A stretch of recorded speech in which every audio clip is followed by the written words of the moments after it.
기도드리옵나이다. 아멘. 우리 옆 사람과 한번 인사하겠습니다. 사랑합니다. 축복합니다.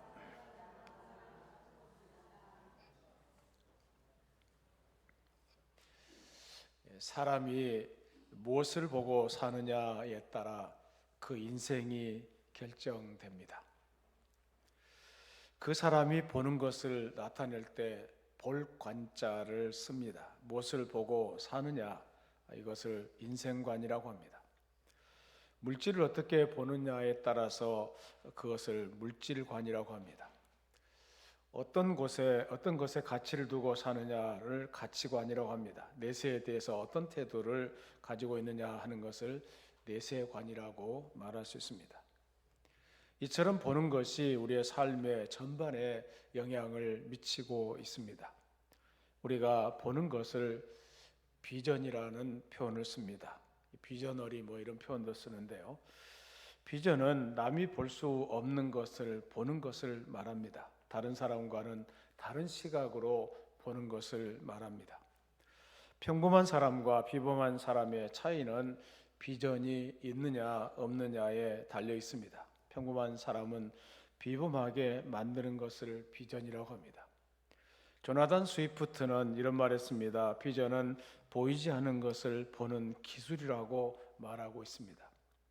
우리가 무엇을 보느냐 하는 것은 대단히 중요합니다. 사람이 늘 무슨 생각을 하고 무엇을 바라보고 어떤 영상을 그리느냐에 따라 그의 인생의 미래가 좌우됩니다. 아름다운 영상을 그리며 사는 사람은 아름다운 삶을, 또 추하고 부정적인 영상을 그리며 사는 사람은 추하고 부정적인 삶을 살게 되는 것입니다.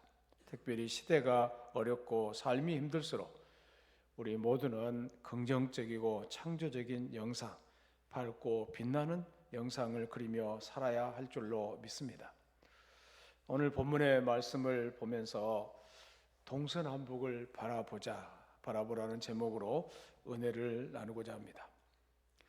아브라함이 하나님의 부르심을 받고 그가 살던 고향과 부모, 형제, 친척을 따라 떠날 때 그의 나이가 75세였습니다. 그때까지도 아들이 없던 아브라함은 조카 롯을 함께 데리고 나왔습니다. 그런데 얼마 지나면서 이 둘 사이에는 갈등이 생기기 시작했습니다. 하나님께서 은혜와 축복을 부어주셨는데 그들의 소유가 늘어나면서 제한된 초장을 두고 아브라함과 롯의 목자들 사이에 서로 다툼이 일어난 것입니다. 내가 더 많은 땅을 차지해야 되겠다. 또 한 반대쪽에서는 내가 더 많은 땅을 차지해야겠다. 그래서 그 목자들 사이에 다툼이 일어났습니다. 아브라함은 아버지를 잃은 조카 롯을 친아들처럼 돌보아 주었고 어디를 가나 데리고 다녔습니다. 아브라함이 점점 부자가 되어 육축과 은금이 풍부하게 되니까 조카 롯도 덩달아 부자가 되었습니다. 그러다 보니까 아브라함의 목자들과 롯의 목자들 간에 다툼이 일어나기 시작한 것입니다. 서로 좋은 목초지를 차지하려는 다툼이었던 것으로 보입니다.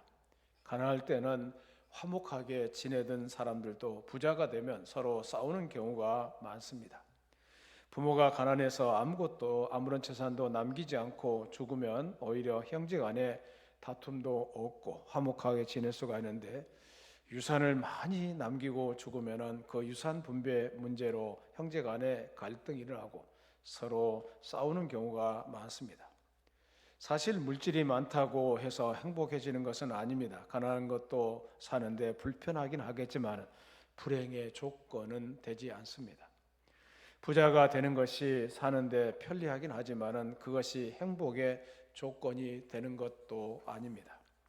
아브라함과 조카 롯 사이에는 과거 가난했던 시절에는 행복하고 화목하게 서로 도우며 살았는데 이제 재물이 늘어나고 가축이 증가하다 보니까 서로 간에 다투기 시작하고 불편한 관계가 된 것입니다. 그래서 아브라함이 조카 롯을 불러서 말합니다. 창세기 13장 8절 9절 말씀을 같이 한번 읽겠습니다. 시작. 아브라함이 롯에게 이르되 우리는 한 친족이라 나나 너나 내 목자나 내 목자나 서로 다투게 하지 말자. 내 앞에 온 땅이 있지 아니하냐. 나를 떠나가라. 내가 좌하면 나는 우하고 내가 우하면 나는 좌하리라. 그러니까 내 앞에 온 땅 있지 않느냐, 다투지 말자, 서로 이제 헤어지자는 얘기 아니겠어요?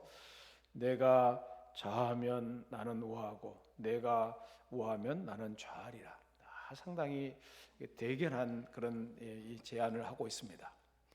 이렇게 아브라함은 롯에게 먼저 선택권을 주었습니다. 그러자 롯은 기다렸다는 듯이 소돔과 고모라 땅을 택하여 그곳으로 떠나갔습니다.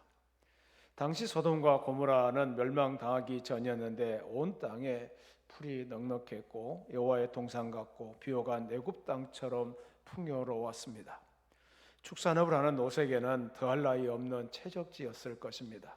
그러나 소돔과 고모라는 자연환경은 최고로 좋은 곳이었지만 그곳에 사는 거민들은 악했습니다.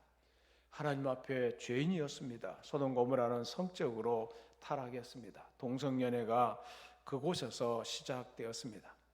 그래서 동성연애를 영어로 표현할 때는 소돔마이트라고 하는데요, 소돔 성과 같이 동성연애가 있었던 곳이라는 뜻입니다. 폭력도 난무했습니다. 이처럼 성적으로 타락하고 폭력으로 난무하게 되면 그 사회는 반드시 망하게 되는 것입니다. 성적 타락과 폭력의 배후에 술이 있습니다. 로마 제국이 왜 멸망당했습니까? 여러 가지 이유가 있었지만 가장 중요한 이유 중에 하나가 성적으로 타락했기 때문입니다. 그런데 롯이 아브라함을 떠났다는 사실 자체가 불행한 일이었습니다. 왜냐하면 아브라함은 믿음의 조상일 뿐만 아니라 축복의 조상이었습니다. 한마디로 축복의 사람이었고 복의 근원이었습니다. 그런 아브라함을 떠났다는 사실 자체가 불행한 일인 것입니다. 사람은 복을 받으려면 축복의 사람 곁에 있어야 될 줄로 믿습니다. 그동안 롯이 복을 받을 이유는 축복의 사람인 아브라함과 함께 살았기 때문입니다. 여러분 교회 생활할 때, 사회생활할 때 축복의 사람과 같이 있어야 복을 받게 되는 줄로 압니다. 회사에서도 사장이 축복의 사람이면 그 회사에서 일하는 사원들도 복을 받게 될 것입니다. 롯은 축복의 사람인 아브라함의 그늘 아래 있을 때가 좋았을 것입니다. 그가 아브라함을 떠난 것 자체가 이미 불행이 시작됐다고 말할 수 있습니다. 더 불행한 사실은 롯이 나중에 보면은 하나님을 점점 떠나갔고 그의 아내는 소금 기둥이 됐다는 불행한 역사를 성경을 통해서 보게 됩니다. 롯이 아브라함과 함께 살고 있을 때는 아브라함이 섬기는 하나님을 잘 섬길 수가 있었는데, 그런데 롯이 아브라함을 떠나면서 하나님까지도 멀리하게 되었다는 것입니다. 복의 근원 되시는 하나님을 멀리하게 된 것입니다. 그러니 롯이 복을 받을 수가 있겠습니까? 소돔 고모라는 비록 이 생활 환경은 부유하고 자연 환경도 풍요로웠지만은 그 안에 살고 있는 사람들은 타락해서 하나님 앞에 죄를 물먹듯이 먹고 있었습니다. 롯이 이 사실을 알고 있었지만은 축산을 하는 사람으로서 당장 돈벌이가 잘 될 것 같다고 생각하고 소돔 고모라 땅을 선택한 것입니다. 우리 성도들은 직업을 선택할 때, 직장을 구할 때, 또 돈을 버는 것에만 초점을 맞춰서는 안 됩니다. 그 직업이 경제적 수입이 많으나 적으나 따지기 전에 하나님을 믿는 사람으로서 합당하냐 그렇지 않느냐를 따져 보아야 합니다. 하나님께 기도도 해보고 마음에 꺼리지 않는 직업을 선택해야 합니다. 롯은 하나님께 기도해 보지도 않았습니다. 그저 육신의 눈으로 보아서 좋은 대로 택하다 보니까 소돔 고모라 땅을 선택하게 된 것입니다. 사랑하는 여러분, 우리가 살아갈 때 지혜로운 선택을 하시기를 바랍니다. 어떤 선택을 하더라도 세속적인 관점으로 선택하지 않기를 바랍니다. 세상이 아무리 화려해 보인다고 할지라도 그 본질을 보면서 하나님을 떠나지 않기로 결심하셔야 합니다. 교회를 떠나지 않기로 결심하셔야 됩니다. 교회가 축복의 기관이라는 사실을 아셔야 됩니다. 하나님과 하나님 앞에서 복받는 기관, 축복의 기관이 바로 교회라는 것을 생각하시면서 2024년도에는 교회를 떠나지 않고 믿음의 형제를 떠나지 않기로 결심하는 한 해가 되어야 할 줄로 믿습니다. 롯은 내가 좌하면 나는 우하고 내가 우하면 나는 좌하리라. 아브라함의 제의를 받자마자 물이 많고 초장이 많은 요단들을 선택하고 나갔습니다. 그런 후에 하나님께서 아브라함에게 나타나셔서 축복의 말씀을 하셨습니다. 오늘 14절부터 16절까지 말씀을 같이 읽습니다. 시작.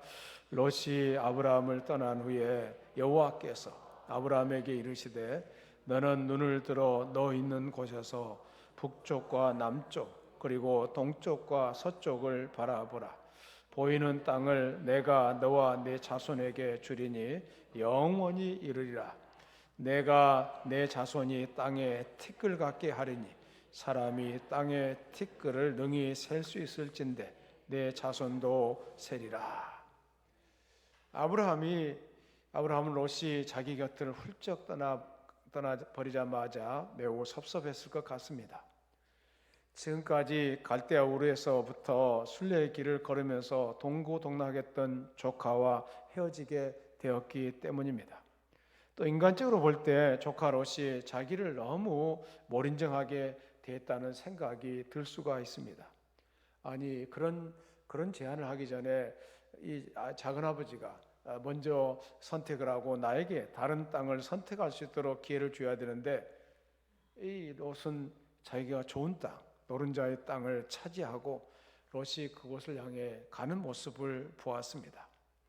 그러니까 이미 쓸만한 초장은 조카 롯이 다 차지했기 때문에 그 땅을 바라볼 다른 땅이 없다고 생각했을 수도 있습니다.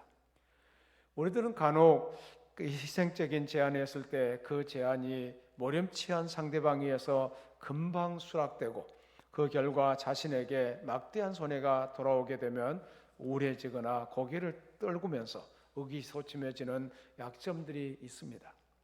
그래서 옳고 희생적인 일을 한 이후에는 자신의 행위가 가치 있는 일이고 잘한 것이라는 사실을 확인해주는 위로의 말씀이 필요한 것입니다. 하나님은 이러한 때에 아브라함에게 나타나셔서 너의 눈을 들어 너 있는 곳에서 북쪽과 남쪽 그리고 동쪽과 서쪽을 바라보라고 말씀하셨습니다. 동으로는 요단강과 요단 계곡 그리고 서쪽으로는 지중해와 그 연안 남쪽으로는 아브라함이 전에 내려가 보았던 남방 네게부까지 북쪽으로는 우뚝 솟은 헐몬산까지 모두 바라보라는 것이었습니다. 이것은 바로 믿음의 눈으로 사방을 바라보라는 것입니다. 이것은 일면으로 하나님의 세계가 아브라함이 생각하는 것보다 무한히 넓고 광대하다는 것을 보여주는 것이고 또 다른 면으로는 하나님의 광대한 세계에 소망을 두고 용기 있게 살아가야 한다는 것을 말씀하는 것입니다. 보이는 땅을 너와 내 자손에게 주리니 영원히 이르게 될 것이다. 보이는 땅을 다 주겠다. 보이는 땅을 너와 내 자손에게 주겠다고 말씀하셨습니다. 보이는 땅을 너와 내 자손에게 주리니 영원히 이르게 될 것임을 말씀하셨습니다. 보이는 땅을 내가 너와 내 자손에게 주리니 영원히 이르게 될 것이다. 그래서 공동 번역서를 보면은 이 부분을 이렇게 번역했습니다. 내 눈에 비치는 온 땅을 너와 내 자손에게 아주 주겠다.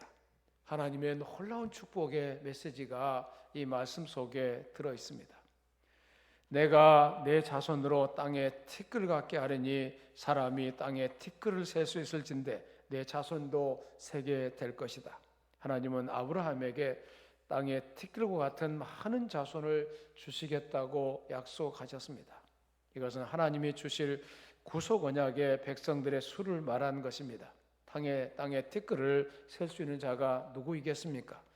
구속받은 아브라함의 자손들이 수를 셀 수 있는 자는 이 땅에 없습니다. 그러면서 너는 일어나서 그 땅을 정과 행으로 두루 다녀보아라.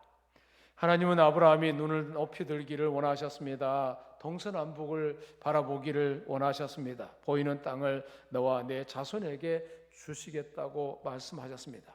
내 자손을 땅에 티끌같이 많게 해주겠다고 말씀하셨습니다. 이제 하나님은 아브라함에게 일어날 것을 말씀하십니다. 그 땅을 종과 행으로 행해보라고 말씀하셨습니다. 발로 밟는 것을 주겠다고 하셨습니다. 바라만 보는 것으로 만족하는 것이 아닙니다. 실제로 다녀보라는 것입니다. 발로 밟아보라는 것입니다. 우리가 무엇을 바라보느냐에 따라서 우리의 삶이 달라지게 됩니다. 우리가 누구를 바라보느냐에 따라서 우리의 미래가 달라지게 됩니다.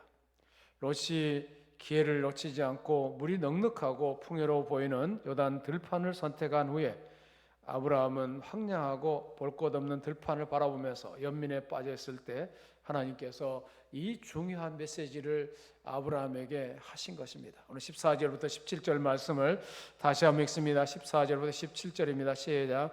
롯이 아브라함을 떠난 후에 여호와께서 아브라함에게 이르시되 너는 눈을 들어 너 있는 곳에서 북쪽과 남쪽 그리고 동쪽과 서쪽을 바라보라. 보이는 땅을 내가 너와 내 자손에게 주리니 영원히 이르리라.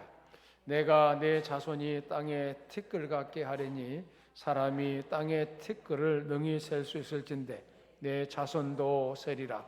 너는 일어나 그 땅을 종과 행으로 두루 다녀보라. 내가 그것을 내게 주리라. 롯이 떠난 후에 아브라함은 하나님께 기도했을 것입니다. 롯이 소돔과 고모라를 선택하여 갔습니다. 저는 어디로 가야 합니까? 하나님께 기도했을 것 같습니다. 하나님은 아브라함에게 말씀하십니다. 너는 너의 눈을 들어 너 있는 곳에서 북쪽과 남쪽, 동쪽과 서쪽을 바라보아라. 그러니까 사실 소돔 고모라를 선택해 갔던 롯이 선택해 갔지만은 그 땅까지도 롯이 선택한 땅까지도 하나님은 다 아브라함에게 주시겠다는 약속의 말씀인 것입니다. 그리고 동서남북을 바라보면서 다 내 땅이 될 것이다. 하나님께서 우리 모두에게 하시는 말씀인 줄로 믿습니다. 사실 우리나라가 이제 경제적으로 성장했잖아요. 지금은 선진국이라고 그렇게 말합니다. 경제적으로도 이 별대 빈곤이 없어진 그런 나라가 되었습니다. 그리고 지금은 가난해서 못 먹어서 굶어 죽은 사람은 없잖아요. 그러니까 정말 대단한 나라예요. 동남아만 가봐도 대한민국이 얼마나 잘 사는 나라인가를 압니다. 제 친구가 네팔에서 선교사역을 하고 있는데 네팔 사람들은 한국 학교가 있어서 그 학교에서 한국어를 얼마나 열심히 하는지 몰라요. 한국에 올 기회를 잡기 위해서 그들은 노력하고 있어요. 여러분 인구가 0.7인가 밖에 안 된다. 합계 출산율이 그것밖에 안 된다고 그래요. 그래도 제가 생각할 때는 애 안 낳는 젊은 사람들에게 애 낳으라고 할 필요 없어요. 한국을 사모하는 사람들이 너무 많아요. 그런 사람 데려오면은 한국이 상당히 큰 나라가 될 것으로 생각합니다. 그렇다고 해서 한국을 무시하는 것은 아닌데요. 아무튼 이런 비전을 가지고 살아가는 것이 중요합니다. 한 곳만 안 되는 쪽만 쳐다보면 안 됩니다. 동서남북을 바라보면서 비전을 가지고 살아가는 것이 중요하다는 것입니다. 2024년도가 어떤 해가 될지는 저도 알 수가 없어요. 그렇지만 우리 모두가 하나님을 바라보면서 하나님께서 주시는 비전을 가지고 살아가는 그런 한 해가 돼야 될 줄로 믿습니다. 보다 크고 넓은 세계를 바라보아야 되지 않겠어요? 그리고 좀 안 된다고 어렵다고 좌절하고 절망하면 안 되잖아요. 자살한 사람이 대체적으로 절망하고 자살할 때 자신의 목숨을 끊게 되죠. 이제는 다 틀렸다, 더 이상 희망이 없다고 생각하기 때문에 그 사람들은 자살이라는 결론을 얻게 됩니다. 그렇게 돼서는 안 되잖아요. 예수님을 믿는 사람들은 그 어려운 환경에서 다시 하나님을 바라보고 일어나서 비전을 가지고 나가는 것이 얼마나 중요한지 모릅니다. 이 세상에 어떤 문제도 해결 안 되는 문제는 없습니다. 다만 그 방법을 찾지 못하기 때문에 방법이 없는 것처럼 보입니다. 그러므로 어떤 문제에 직면했을 때 절망하기 전에 기도하시기를 바랍니다. 그리고 하나님을 향해서 하나님을 바라오면은 새로운 길을 하나님께서 열어 주실 줄로 믿습니다. 독일의 위대한 신학자 몰트만은 이런 말했습니다. 오늘날 인류를 비참한 상태로 몰아넣는 것은 그들이 절망하기 때문이다라고 했습니다. 그러나 기독교인에게 있어서 절망은 가장 나쁜 죄다고 그렇게 표현했습니다. 이런 말도 있습니다. 절망은 재앙을 부르는 가장 나쁜 죄라고 표현했습니다. 아무리 힘들고 어려워도 그 상황 속에서 하나님을 바라보면서 비전을 갖고 살아가는 것이 얼마나 중요한 일입니까? 사랑하는 여러분, 2024년도를 살아가면서 여러분에게 꼭 비전을 가지고 살아가는 한 해가 되기를 바랍니다. 하나님께서 우리에게 언제나 하나님은 주시는 자이십니다. 가장 좋은 것들을 주시는 자이십니다.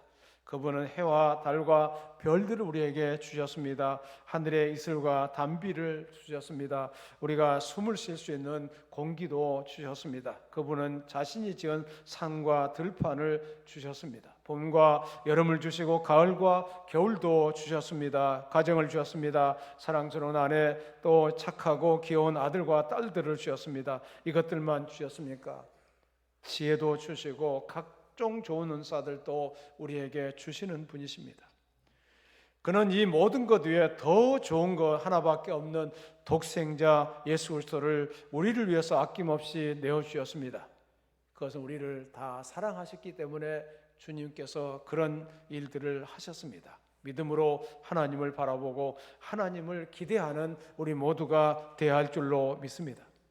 아브라함에게 다가오셔서 말씀하십니다. 너는 눈을 들어 너 있는 곳에서 동서남북을 바라보아라. 이 말씀은 우리에게 들려주시는 축복의 음성이 아닐 수가 없습니다. 시리와 절망 가운데 있다 할지라도 피곤해 지쳐 힘을 잃고 있다든지 걷던 실패로 좌절 가운데 있을 때에도 하나님을 바라보면서 새로운 힘을 공급받아야 될 줄로 믿습니다. 너는 너 있는 곳에서부터 눈을 들어 사방을 바라보아라. 다 하나님께서 주실 것들이 아니냐라고 말씀하십니다. 지금 내가 있는 곳이 어느 곳이든지 어떤 형편에 있든지 눈을 들어 사방을 바라보라는 것입니다. 거기에 새로운 비전의 세계가 펼쳐져 있음을 발견할 수가 있습니다. 이 믿음을 가지고 새로운 역사를 창조해가는 2024년이 되기를 축원합니다. 하나님은 이 우주 만물 속에 온갖 부활을 다 숨겨 놓으셨습니다. 그것을 인간이 찾아내고 개발해서 유용하게 사용하면 무한한 축복을 누릴 수 있게 해 주신 것입니다. 길거리에 굴러다니는 돌 속에서도 이런 제품을 만들어낼 수 있다는 것은 이 세상에 존재하는 모든 것 속에서 신비한 물질이 담겨져 있다는 사실을 깨우쳐 주는 것입니다. 앞으로는 물을 연료로 해서 자동차가 굴러다니게 될 거라는 얘기도 들려옵니다. 저 태양열의 힘으로 굴러가는 자동차도 실용화 될 것입니다. 지금도 전기 자동차가 상용화되고 있잖아요. 자연 속에는 무궁무진한 가능성들이 숨겨져 있습니다. 하나님은 인간들에게 지혜를 주셔서 그것들을 찾아내셔서 사용하게 하시는 것입니다.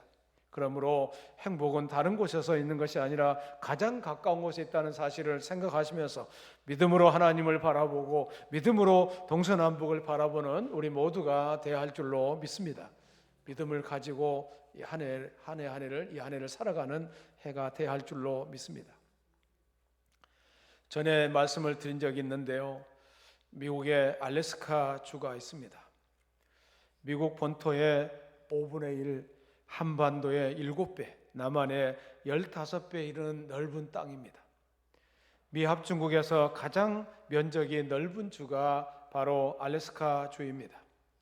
빙하 등 거대한 대자연의 위용을 접할 수 있는 몇 안 되는 곳입니다. 주민은 65만 명에 불과하지만은 금, 석유 등 천연 자원이 풍부할 뿐더러 미국의 전략적인 요충지입니다. 미국은 1867년 러시아로부터 알래스카를 726만 달러에 사들였습니다. 726만 달러 하면은 지금은 환율이 좀 올라갔지만은 제가 계산해 보니까 94억 원 정도. 94억 원이면은 뭐 빌딩 하나 값이나 되나요? 1에이커에 2센트를 주는 꼴이었습니다. 1224평이 1에이커인데 1에이커에 2센트를 준 그런 가격이었습니다. 그 무렵 미국의 여론은 알래스카 매입에 부정적이었습니다. 미국 행정부는 흔쾌히 사기로 결정했지만은 의회는 이것을 반대했습니다. 그 당시는 이 땅은 얼음덩어리로 덮여있는 아무 쓸모가 없는 땅으로 여겨졌습니다. 한 의원은 재무장관 시워드에게 폭언을 퍼붓기 시작했습니다. 정의 얼음덩어리가 필요하다면 미시시피 강의 얼음을 깨다가 너희 안방에다가 채워라. 아주 경멸적인 말을 한 것입니다. 재무장관 시워드는 설득하기 시작했습니다. 지금 나는 눈 높인 알래스카 땅을 보는 것이 아니고 저 눈 밑에 있는 저 눈 밑에 깔려 있는 보고를 보고 있는 것입니다. 나는 우리 시대를 위해서 알래스카를 사고자 하는 것이 아닙니다. 우리 후손들, 우리의 영광스러운 자손들을 위해서 알래스카를 준비하고자 하는 것입니다. 그래서 미국은 이 땅을 726만 불에 사들였습니다. 정부와 의회의 조사단들이 탐사를 시작했을 때 그 땅은 순금과 백금, 무진장한 지하자원들, 우거진 산 및 무진장한 석유가 매장되어 있다는 것을 알게 되었습니다. 지금도 미국은 국내 소비량의 60% 이상의 기름을 외국에서 사들이면서도 알래스카 땅에 석유를 개발하지 않고 있습니다. 이 지구상에 있는 모든 석유 자원들, 지하 자원들이 고갈될 때 알래스카 땅을 개발해서 그들의 후손들이 먹고 살 수 있도록 준비해 준 것입니다. 우리는 무엇을 보고 살아가야 합니까? 무사람들은 당장 눈앞의 것만 보고 걱정하지만은 우리 성도들은 멀리 또 먼 곳을 보면서 살아가야 할 줄로 믿습니다. 비전의 사람들이 되어야 할 줄로 믿습니다. 눈앞에 있는 것만을 보지 마시고 원대한 하나님 나라를 바라보시면서 그 하나님의 뜻을 이루어가는 주의 종들이 되어야 할 줄로 믿습니다. 옥수수 박사로 유명한 김순건 박사님에 대한 얘기입니다. 그는 경상도 깊은 산골에서 가난한 농사꾼의 아들로 태어났습니다. 그는 말하기를 만약 그가 고등학교 2학년 때 하나님을 믿지 않았다면 그는 그냥 그렇게 시골에서 살아가는 평범한 사람이 되었을 것이라고 말했습니다.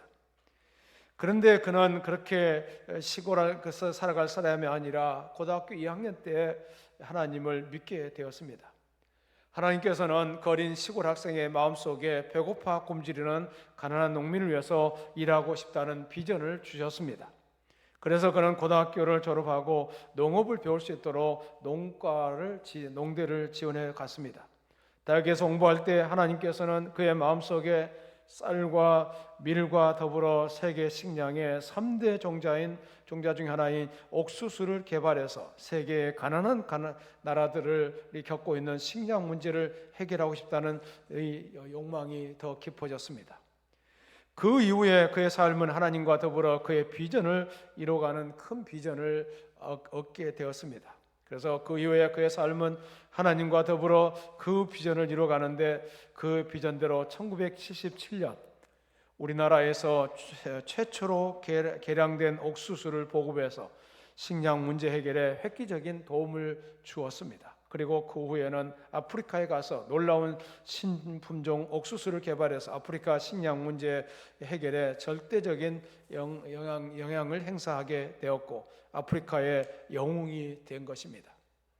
아프리카의 식량 문제를 해결한 그의 공로가 세계적으로 인정되어서 그는 1986년 농업 부분의 노벨상이라고 불리는 벨기에 국왕이 주는 국제농업연구대상을 수상했고 이탈리아에서 주는 기술개발상도 받았고 동서문화센터 우수동창상, 제1회 KBS 해외동포상, 아프리카 국가연합상 등 많은 상을 수상했다고 합니다. 그리고 최근에는 자기가 개발한 슈퍼옥수수 종자를 들고 북한을 오고 가면서 북한의 식량 문제를 해결하기 위해서 수고도 했습니다. 그러나 이토록 이렇게 많은 수고를 할 수 있었던 것이 무엇입니까? 그의 마음속에 있었던 그 비전을 이루어 드리려고 하는 비전을 가졌기 때문에 그렇습니다. 그의 간증을 듣다 보면은 사람이 비전을 갖는 것이 이렇게 중요하구나 하는 것을 느낀다고 합니다. 그가 한 말 중에서 가슴 깊이 와 닿는 말씀이 있는데, 나에게 비전을 주시는 분은 하나님이시지만 그 비전을 이룰 수 있도록 도우시는 분도 하나님이시다라고 고백하고 있습니다. 나폴레옹 힐은 비전을 가진 사람에게 다음과 같은 특징이 나타난다고 했습니다. 첫째, 믿음이 생긴다고 했습니다. 하나님께서 주신 비전을 갖기 때문에 그의 마음속에 믿음이 생긴다고 합니다. 불가능한 속에서도 가능성을 보는 눈이 열린다는 것입니다. 둘째는 창의력이 생기고 상상력이 풍부해진다는 것입니다. 지금은 어렵고 힘들지만은 하나님이 지혜를 주시면은 새로운 역사를 이룰 수 있다는 그런 확신이 생긴다는 것입니다. 셋째는 식지 않은 마음에서 정열이 솟구친다고 합니다. 강한 의지력, 끈기, 그리고 이루고자 하는 마음의 소원에 불을 붙여주는 것입니다. 네 번째는 정신과 마음의 훈련으로 자기 연단이 이루어진다는 것입니다. 부족한 것을 채우고 잘못된 것을 고치고 깎아내리는 자기 연단은 계속돼야 하는 줄로 압니다. 그렇게 만들어갈 때, 그렇게 자기 비전을 펼쳐갈 때 얼마나 아름답습니까? 그러면서 마지막 다섯 번째로 집중적인 노력을 하게 된다는 것입니다. 하나의 목표가 세워졌습니다. 그 목표를 달성하기 위해서 끊임없이 노력하게 됩니다. 그래서 그 목표가 달성돼서 그것을 통해서 하나님께 영광을 돌리게 될 줄로 믿습니다. 사랑하는 여러분, 2024년도를 시작하고 있습니다. 아브라함이 동서남북을 바라보면서 비전을 갖고 나갔던 것처럼 우리 늘푸른교회 모든 성도들, 이 자리에 온 성도들 다 2024년도는 비전을 가지고 2024년을 살아갈 수 있기를 바라는 것입니다. 하나님께서 우리 모두에게 축복으로 다가오실 줄로 믿습니다. 우리를 향해서 일어나 종과 행으로 다녀보라고 말씀하고 계십니다. 이 말씀을 의지하고 종과 행으로 다녀보면서 믿음의 길을 잘 달려갈 때 많은 좋은 일들이 일어나게 될 줄로 믿습니다. 우리 모두가 이런 비전을 가지고 2024년 한 해를 이렇게 살아가는 저와 여러분이 되기를 바랍니다. 또 이 한 해 동안 어떤 일이 일어날지 알 수는 없습니다. 그럼에도 불구하고 끊임없이 하나님을 바라보면서 하나님께서 주시는 비전을 가지고 2024년 한 해를 살아가는 저와 여러분이 되기를 주님의 이름으로 축원합니다. 살아계신 하나님 감사합니다. 오늘 우리에게 비전을 주시옵소서. 하나님만을 바라보게 하여 주시고 하나님께만 소망을 두며 살아가게 하여 주시옵소서. 정치적으로, 경제적으로, 또 사회적으로 불안한 시대를 살아가고 있습니다. 저 북한 공산주의자는 자들은 우리를 적대시하고 우리를 향해서 비난의 화살을 쏘아대고 있사오며 또 언제 어디서 어떤 상황이 벌어질지 알 수 없는 상황입니다. 그러나 우리 모두가 하늘에 계신 하나님을 바라보게 하여 주시옵소서. 하나님께 소망을 두고 살아가게 하여 주시옵소서. 사람에게 마음을 둘 이유가 무엇이겠습니까? 우리 모두가 하나님께 마음을 두게 하여 주시고 하나님께서 주시는 비전을 가지고 살아가는 우리 모두가 되게 하여 주시옵소서. 우리 자녀들의 문제도 그렇습니다. 우리 자녀들에게 거기에 너무 마음을 쓰지 말게 하여 주시고 하늘에 계신 하나님께 마음을 쓰게 하여 주시고 그 하나님께서 우리 자녀를 고쳐 주실 것이라는 믿음을 갖게 하여 주시고 그 하나님께서 우리 자녀들에게 믿음을 더하여 줄 것이라는 것도 믿게 하여 주시옵소서. 하나님 늘푸른교회 성도들 모두에게 비전의 사람들이 되게 하여 주시옵소서. 예수님을 바라보게 하여 주시옵소서. 예수님과 함께 인생을 살아가게 하여 주시옵소서. 오늘 또 주님 바라보고 이 자리에 왔습니다. 우리 모두에게 하나님 은혜가 있게 하여 주시옵소서. 예수님 이름으로 기도드리옵나이다.